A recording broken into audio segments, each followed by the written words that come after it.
alle. Her vil jeg forklare, hvad et scatterplot er ud fra vores datasæt omhandlende biler. I dette scatterplot viser den vandrette akse, x-aksen, bilens vægt i kilogram, mens den lodrette akse, y-aksen, viser antallet af hestekræfter. Hvert punkt repræsenterer en enkelt bil i datasættet. Farver eller størrelser af punkter kan også bruges til at repræsentere yderligere dimensioner af dataene, hvis det er relevant.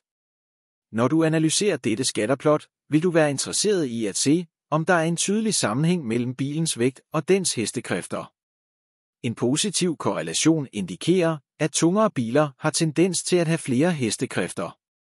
Et scatterplot kan også hjælpe med at identificere eventuelle outliers eller mønstre i dataene, der kan være af interesse. På baggrund af bilers præstationer og accelerationstider har jeg udarbejdet en fordeling, der viser, hvordan bilers tid til 60 mph er fordelt. Histogrammet overfor præsenterer sekunder på x-aksen og frekvensen af disse tider på y-aksen. Det er bemærkelsesværdigt, at distributionen følger en klassisk normal fordeling med en tydelig klokkeformet kurve. Den højeste frekvens af 0-60 tider forekommer omkring 17 sekunder, hvilket indikerer, at dette tidsinterval er det mest almindelige blandt bilerne i vores datasæt. Denne centrale tendens omkring 17 sekunder er afgørende, da den repræsenterer det mest typiske præstationsniveau for bilerne, når det kommer til acceleration. Samtidig er det interessant at bemærke, hvordan fordelingen er relativt symmetrisk omkring dette centrale punkt. I vores analyse er det også vigtigt at overveje spredningen af dataene samt eventuelle outliers, der kan påvirke fordelingen. Men som det står nu, giver denne histogramfordeling et værdifuldt indblik i bilers accelerationstider og vil være værdifuld for yderligere undersøgelser.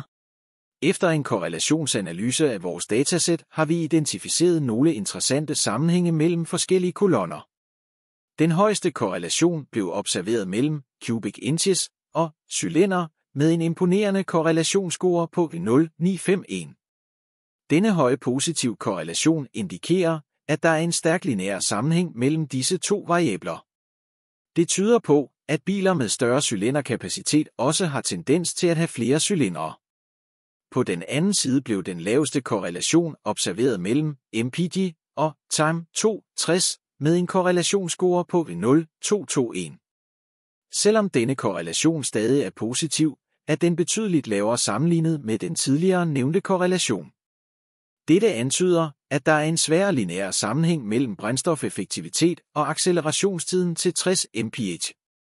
Det betyder, at mens der kan være nogle sammenhænge, er de ikke så stærke som mellem cubic inches og cylinder.